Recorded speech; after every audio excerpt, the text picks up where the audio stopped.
अनिल द्विवेदी जी हमारे साथ वरिष्ठ पत्रकार जुड़े हुए हैं, आप ही के हित की बात करने के लिए हमने उन्हें आमंत्रित किया है।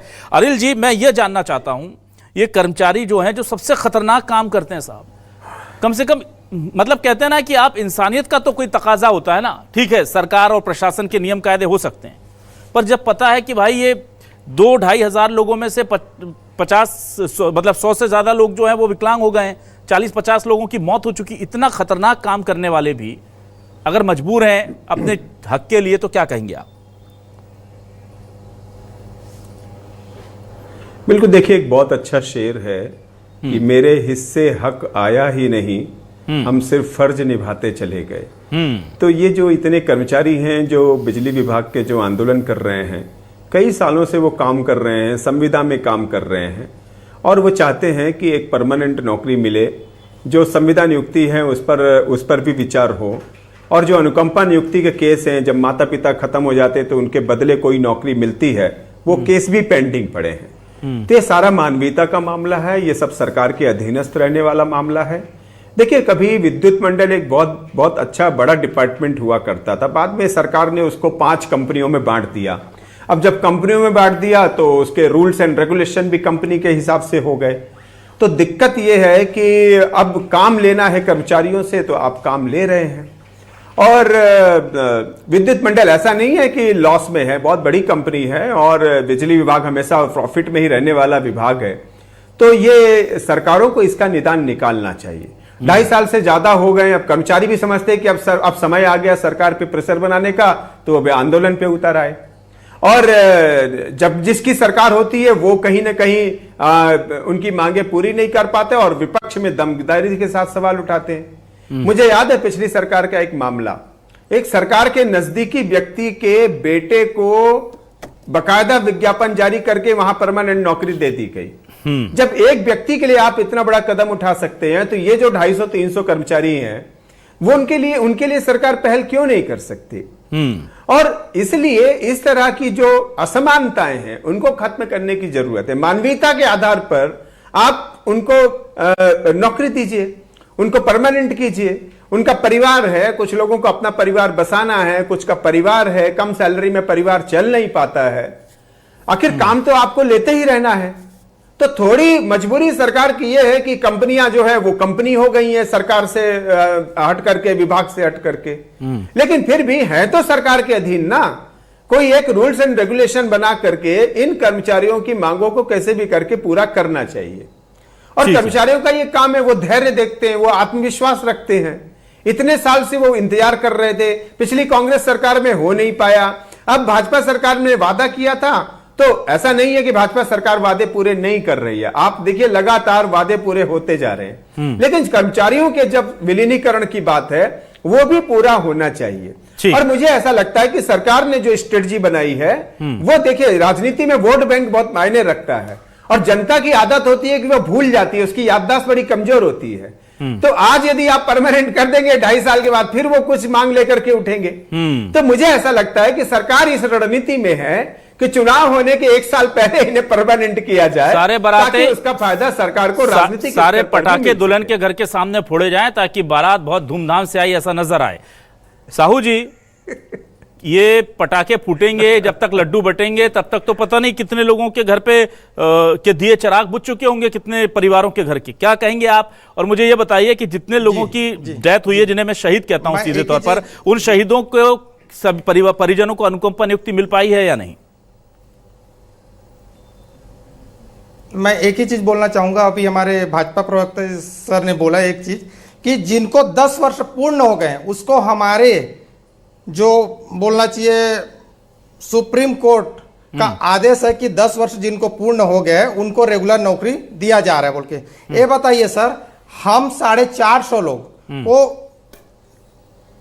10 साल हो चुके हैं, कंपनी की एजेंडा और कंपनी की एजेंडा 6 साल की है, तो हमको नियमित क्यों नहीं किया गया सर? ये मैं पूछना चाहता हूं हमारे भाजपा शासित प्रवक्ता सर से।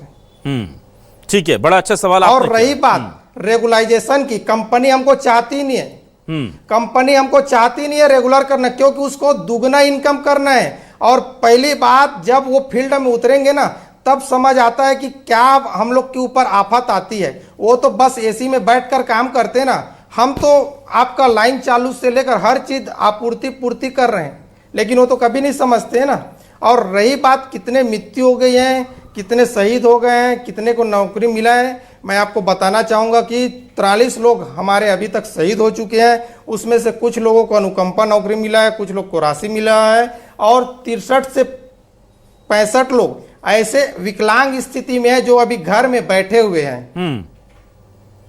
तो और कंपनी के पास हम जब जाते हैं लेकर संगठन के माध्यम से, तो हमको यही बोला जाता है कंपनी के द्वारा कि आप जो काम किए हैं खुद के परमिट से किए हैं, खुद के तकलीफ मतलब बोलना चाहिए खुद के मतलब स्वयं से दुर्घटना हुआ है बोला जाता है। कभी ये नहीं बोला जाता कि आपको हमने प्रेशराइज करके परमिट लेने के लिए बोला है कि उसके द्वारा आपका दुर्घटना हुआ है बोल आप लोगों के, नहीं बोला आप लोगों के पास हमारे साथ छलावा किया आप लोगों जाता के है। पास और सुरक्षा के व्यापक उपकरण होते हैं, टूल्स कंपनी देती है कि वो भी नहीं देती?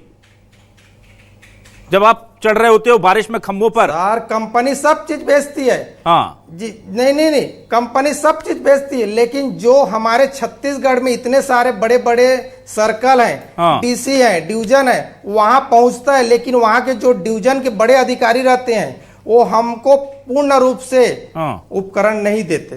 वो बोलते हैं कि हमें ऊपर वाले नहीं देते। तो सर मैं अगर डीसी में काम कर रहा हूं तो मैं तो डीसी के जेई को जानूंगा ना, वितरण केंद्र को, ना कि मैं तो सी साहब के पास कंप्लेन लेके आऊंगा। ठीक है, मेरे पास कंप्लीट उपकरण ही नहीं है तो मैं कैसे काम करूंगा? ठीक है साहू जी, ठीक है। और एक बात और बताना चाहता हूं सर, थोड़ी सी जी एक बात और बताना चाहता हूं, हमको परमिट लेने की अथॉरिटी नहीं है बिजली विभाग में। हमारी जो स्थायी प्रकृति की जो काम है उसमें हमको जो बोला जाए जमीन में काम करने के लिए लिया गया था, लेकिन अभी एक ऐसा नियम बनाया गया है मानव संसाधन नीति 2025 के तहत हमको बोला गया है कि आपको परमिट लेना है, मुख्यालय देखना है। आप ये बताइए साहब, जो सहायक लाइनमैन है उनको 58,000 से 70,000 जो सैलरी मिलता है और हम 19,000 में उनका काम करें, ये कहाँ का अनुचित न्याय है? ये बताइए ना। न्याय नहीं है, ये सीधा धंधा है भाई। और जब हमारा एक्सीडेंट हो जाता है, कंपनी धंधा कर रही है। नहीं और हमारा जब एक्सीडेंट हो जाता है, एक्सीडेंट हो जाता तो बोलते हैं कि आपकी गलती, आपको परमिट लेने की अथॉरिटी किसने दिया? तो आप बताइए हम अपने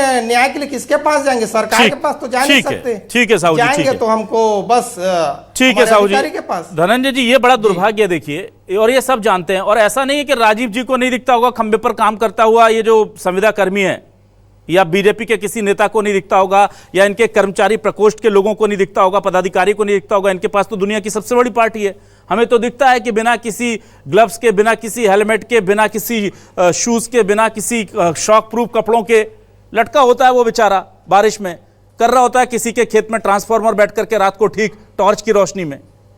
तो कम से कम आप कुछ और दे नहीं सकते? जो जिसका पैसा सरकार दे रही है वो पहुंच रहा है नहीं, उसकी तो निगरानी कर लें, उससे इन लोगों के कम से कम जिंदगी तो बचा लीजिए, मत दीजिए भाई पैसा। पर ये वो भी नहीं हो रहा है यहां पर। क्या कहेंगे आप?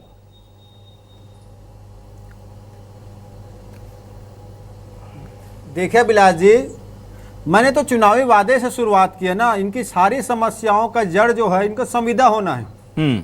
और नरेंद्र मोदी जी ने गारंटी दिया था अगर इनको नियमित कर दिया जाए तो इनको सुरक्षा के सारे चीज मिलेंगे। अनुकंपा नियुक्ति का मसला जो है उसमें शामिल हो जाएगा, इनको बीमा पॉलिसी मिलेगी, बेहतर वेतन मिलेगा और सुरक्षा मिलेगी। सवाल ये उठता है जब इनको नियमित करने की बारी आती है तो सरकार में बैठे लोग कहते हैं कि वो कंपनी है और कंपनी वाले इनके साथ जो व्यवहार करते हैं, तो वो इसी कंपनी में एक लाइनमैन सरकारी है परमानेंट, उसी कंपनी में विभाग का सबसे बड़ा अधिकारी सरकारी है, और जब संविदा कर्मियों को नियमित करने की बारी आती है तो कंपनी का राग लापा जाता है। तो सरासर धोखाबाजी किया जा रहा है इनके साथ ना। ठीक है, आप उनको सुरक्षा दे नहीं रहे हैं, उनके साथ दुर्घटना होने पर ना कंपनी उसके साथ खड़ी हो पा रही है, ना सुरक्षा कवच दे पा रहे। मतलब ये चाहते हैं कि जो नरेंद्र मोदी जी ने वादा किया है जिन लोगों से, वो इतने परेशान हो जाए, इतने हताश हो जाए, इतने डर जाए कि वो नौकरी छोड़कर चले जाए और नरेंद्र मोदी जी झूठा साबित होने से बच जाए। ये इनकी नीति समझ में आ रही, इनको प्रताड़ित किया जा रहा है। हम तो मांग कर इनको परमानेंट करिए और नरेंद्र मोदी जी की इज्जत बचाए विष्णु साय जी जिन्होंने गारंटी दिया था, और सारी समस्या का निराकरण इनके परमानेंट होने पर हो जाएगा। ठीक है, चलिए ठीक है, मैं जल्दी से आ जाता हूं इस पूरे मामले पर। राजीव जी आपके पास। राजीव जी मेरे सवाल जरा ध्यान से सुनिएगा। राजीव जी, सुप्रीम कोर्ट ने कई बार कहा है कि समान काम के लिए आपको समान वेतन देना होगा। काम आप इनसे जानवरों की तरह लेते हैं, पैसे आप इन्हें खैरात की तरह देते हैं। मेरा सीधा आरोप है सर, आपसे मतलब मेरा कंपनियों का है। फिर आप कहते हैं कंपनी के नियम ऐसे हैं। कंपनी किसने बनाई भाई? सरकार ने बनाई ना कंपनी, कि ये गए थे साहू जी और इनके साथी की कंपनी बना दो, जो सरकारी विभाग है उसको तोड़कर। कंपनी बनाई ही इसीलिए थी कि शोषण का नया रास्ता खुले। पुरंदर मिश्रा जी आपके बड़े ऊर्जावान नेता हैं, वो कहते हैं कि इनकी सेवा शर्तें ही ऐसी हैं। ये जब इस नौकरी में आए थे, इनकी सेवा शर्तों में कंपनी ने लिखा था कि 6 साल में नियमित करेंगे, नहीं हुआ।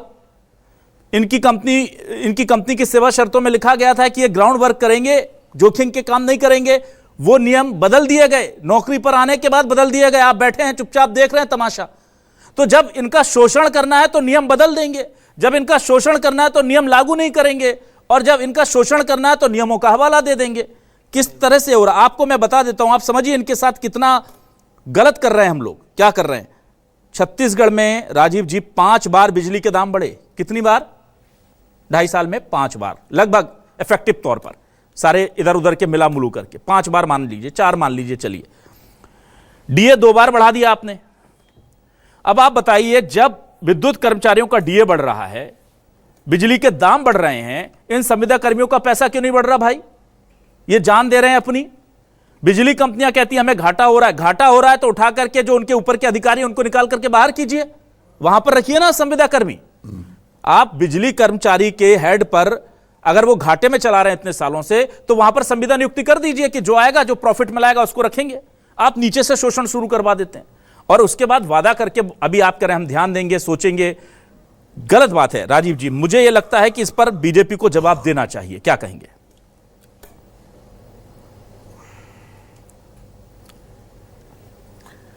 अभिलाष जी, जो आपने कहा, और सबसे पहले मैं हरिचरण जी को बता दूं, मैंने ऐसे नहीं कहा कि सुप्रीम कोर्ट ने वर्डिक्ट दिया। जब सुप्रीम कोर्ट के पास सरकार ने, कांग्रेस सरकार ने कहा था, तब सुप्रीम कोर्ट ने गाइडलाइन दिया था 238 प्रकार के कर्मचारियों को नियमित नहीं किया जा सकता। वो सरकार अपने राजकीय खातों को देखकर जो क्या स्थिति है, क्या उन्हें दिया जा सकता, आगे उनको पेंशन दिया, न्यू पेंशन दिया जा सकता है कि नहीं, उन्हें डीए दिया जा सकता है कि नहीं, ये सरकारों के ऊपर उन्होंने छोड़ दिया था। तो उस समय आलोक पांडे जी थे, उन्होंने कहा था कि भाई सुप्रीम कोर्ट का हवाला दिया कांग्रेस शासन के समय, हम नहीं दे सकते हैं, हम नियमितीकरण नहीं कर सकते, कांग्रेस के समय कहा गया था। और उन्होंने सुप्रीम कोर्ट का हवाला दिया था। 10 वर्ष की बात नहीं कही सुप्रीम कोर्ट ने। सुप्रीम कोर्ट ने कहा कि आपके स्टेट की वित्तीय पोषण को देखते हुए, आपके स्टेट की वित्तीय स्थिति क्या है उसको देखते आप करिए। सुप्रीम कोर्ट कोई गाइडलाइन नहीं दे सकता कि नियमितीकरण किया जाए या नहीं किया जाए। सुप्रीम कोर्ट बिल्कुल न्यूट्रल हो गया है। ये स्थिति थी। और हमारी सरकार ने इसके पहले शिक्षा कर्मियों का नियमितीकरण किया, अन्य जो शिक्षा से संबंधित है या चिकित्सा संबंधित जो नर्सें हैं उनका नियमितीकरण किया। इनका तो इनका होगा, ये बिल्कुल संज्ञान में है। किसके संज्ञान में है? तो आज किसके संज्ञान में है? जरूर होगा। ओपी चौधरी दरवाजा बंद करके बैठे हैं, रमन सिंह जी को फुर्सत नहीं है, और विष्णु शाह जी नरेंद्र मोदी जी को झूठा साबित करने में लगे हुए हैं। और इसीलिए करेंगे कर्मचारियों का हमें जनादेश में मिला, इसीलिए तो धोखा खा रहे कर्मचारी। ना एक मिनट धनंजय जी, धनंजय जी, एक मिनट धनंजय जी, जरा भरोसा ले लेते हैं। धनंजय जी जरा भरोसा ले लेते हैं। राजीव जी, तो इसीलिए भारतीय जनता पार्टी प्रतिबद्ध है। हाँ। जो भी कर्मचारियों का कोई भी अगर मांग है, जो उचित मांग है, उसे भाजपा की सरकार पूरी करने के लिए कटिबद्ध है। लेकिन मैं इस मंच से, इस बहस में ऐसा बिल्कुल मैं योग्य नहीं हूं कि मैं कह दूं कि कल आप नियमितीकरण हो जाएगा। बिल्कुल मैं कहने के लिए इसका अधिकारी नहीं हूं। लेकिन जो हमारी सरकार का रिकॉर्ड है, पिछले डॉक्टर रमन सिंह के समय और आज ठीक हम हर काम ठीक है, कर्मचारियों की मांगों को पूरी करते हैं, और अगर बिल्कुल उचित रहा तो हम करेंगे, बिल्कुल करेंगे। चलिए अनिल द्विवेदी जी, ठीक है, नरेंद्र मोदी जी ने झूठ बोला। एक मिनट बस धनंजय जी, समय खत्म हो रहा है। ना धनंजय जी ठीक है, समय खत्म हो रहा है। मुझे अनिल जी के पास आने दीजिए फाइनल कमेंट के लिए सर। ठीक है, आपकी आपत्ति ठीक है, लेकिन मुझे आने दीजिए अनिल द्विवेदी जी के पास। अनिल द्विवेदी जी, बहुत सारे अगर मगर किंतु परंतु लगे हुए हैं, और वही बात लग रही है मुझे जो आपने कही कि अभी तो चुनाव तो आए, जरा फिर कुछ होगा, अगर देखा जाएगा उसमें जिसकी लॉटरी लगेगी। अब लेकिन ये बेचारे बेचैन हैं क्योंकि ये बहुत लंबा इंतजार कर रहे हैं। 10-10 साल हो गए हैं। ये साहू जी बैठे हैं, इनके 450 साथी हैं, इनको 10 साल हो गए हैं सर। 6 साल का तो कंपनी का नियम है। सरकार कुछ ना करे, कंपनी से तो पूछ ले एक लेटर नोटिस जारी करके कि 6 साल में कितनों को किया आपने। सरकार वो भी नहीं करना चाह रही, प्रशासन वो भी नहीं करना चाह रहा। तो प्रशासन को यहां पर श्रम कानूनों का उल्लंघन हो रहा है, नियमों की अवहेलना हो रही है, उस पर तो ध्यान दे ही सकते हैं। उसमें तो सरकार को कोई बड़ा डिसीजन नहीं लेना है, ये तो लॉ बाइंडिंग अथॉरिटी को खुद ही कर लेना चाहिए। बिल्कुल अभिलाष जी, आपने बहुत सही बात उठाई है और इसी के साथ मैं आगे जोड़ना चाहूंगा कि देखिए, भाजपा सरकार बनी ही इसलिए थी कि उसने संविलियनकरण और नियमितीकरण का एक वादा किया था। अब उसमें हजारों कर्मचारी हैं, 10,000 से ज्यादा है मुझे लग रहा है वो कर्मचारी। अब करना पड़ेगा तो आपको सारे विभाग का करना पड़ेगा, जिसमें सीएससीबी भी हो सकती है और उसकी कंपनियां भी होंगी। तो कहीं ना कहीं सरकार को ये वादे तो पूरे करने, क्योंकि कर्मचारी एकता एक बहुत बड़ी ताकत है प्रदेश में। एक कर्मचारी के पीछे 4 वोट कम से कम होते हैं, तो ये लाखों वोटों का सवाल है और उनके जीवन का और नियमित दैनिक दिनचर्या का भी सवाल है। तो सरकार मुझे लग रहा है इसे गंभीरता से लेगी। इतना बड़ा वादा की है तो जरूर उसे पूरा करने की। थोड़ा समय जरूर लग सकता है, सारे विभागों से जानकारियां दुरुस्त की जा सकती हैं, लेकिन इसके लिए पहल अभी से करना होगा। अब यदि बिजली कर्मचारी के बंधु यदि आज आंदोलन कर रहे हैं तो एक आश्वासन तो सरकार उनको दे ही सकती है। वो भी समझते हैं कि भाई टाइम तो लगता है किसी चीज के लिए, लेकिन आधा 6 महीने 1 साल जो भी समय लगे उसका एक वादा, प्रॉमिस, आश्वासन सरकार दे सकती है। और मुझे लग रहा है कि जैसे जैसे आंदोलन और तीव्र होगा, सरकार ऐसे किसी जरूर मसले पर और सलाह पर जरूर पहुंचेगी। तो ये कर्मचारियों के हित का सवाल है, मानवीय दृष्टिकोण का सवाल है। मुझे लग रहा है कि इस पर अब सरकार को जल्दी ही फैसले करना चाहिए ताकि चुनाव में उससे समस्या ना हो और जो कर्मचारी हैं, जो बिजली विभाग के कर्मचारी हैं, उन्हें भी कहीं ना कहीं समय पर न्याय मिल सके। जी क्या तो कुल मिलाकर के देखिए साहू जी, आपके साथ हम लोग कोशिश करेंगे कि आपकी आवाज सरकार तक पहुंचे। राजीव चक्रवर्ती जी बहुत संवेदनशील नेता हैं और उम्मीद करते हैं कि वो भी आपकी बात वहां तक पहुंचाएंगे। आप लोगों को संघर्ष करना होगा भाई, क्या करें, जिस दौर में हम आए हैं उस दौर में संघर्ष के बिना कुछ नहीं हासिल होता। उस वादे पर आप जी रहे हैं, कुछ दिन और जी लीजिए। पूछता हूं सर, हमारे जी ना, आप समय खत्म हो गया। मेरी आवाज आ रही है सर? साहू जी समय खत्म हो गया, बहुत ओवरशूट हो गया। राजीव सर से ना चीज पूछना चाहता हूं। ना अब नहीं है सर, मैं माफी चाहूंगा, लेकिन आपकी बात दोबारा रखेंगे। एक ही चीज पूछना चाहता हूं सर, अलाउ नहीं है बिल्कुल बहुत ओवर।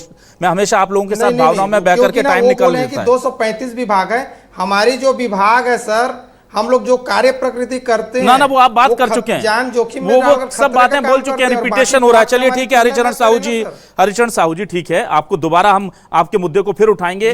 न्यूज़ 24 हमेशा कर्मचारियों के साथ खड़ा रहा है। उस वक्त भी था जब बीजेपी विपक्ष में थी, तब भी हम आपके साथ खड़े थे, आज भी खड़े हैं, अगले चुनाव से पहले फिर खड़े होंगे। जितनी बार आप आंदोलन प्रदर्शन करेंगे, कोई और हो ना हो साथ, हम आपके साथ खड़े रहेंगे। आपकी मांगे जायज हैं, उम्मीद करेंगे कि बीजेपी ने जो वादा किया वो पूरा किया जाएगा। विपक्ष भी दबाव बनाएगा और हमारे साथ सहयोग देते हैं अनिल द्विवेदी जी जैसे वरिष्ठ पत्रकार, उनका भी बहुत शुक्रिया कि इस लड़ाई में हमें अकेला नहीं छोड़ते, हमारे साथ वो भी खड़े रहते हैं। सब मिलकर के समाज में कुछ अच्छा हो जाए, इसी की हम कोशिश कर रहे हैं, इसी की हम उम्मीद कर रहे हैं। बहुत शुक्रिया हरिचरण साहू जी, राजीव चक्रवर्ती जी, धनंजय ठाकुर साहब और अनिल द्विवेदी जी, हमारे साथ जुड़ने के लिए, इस डिबेट का हिस्सा बनने के लिए बहुत शुक्रिया।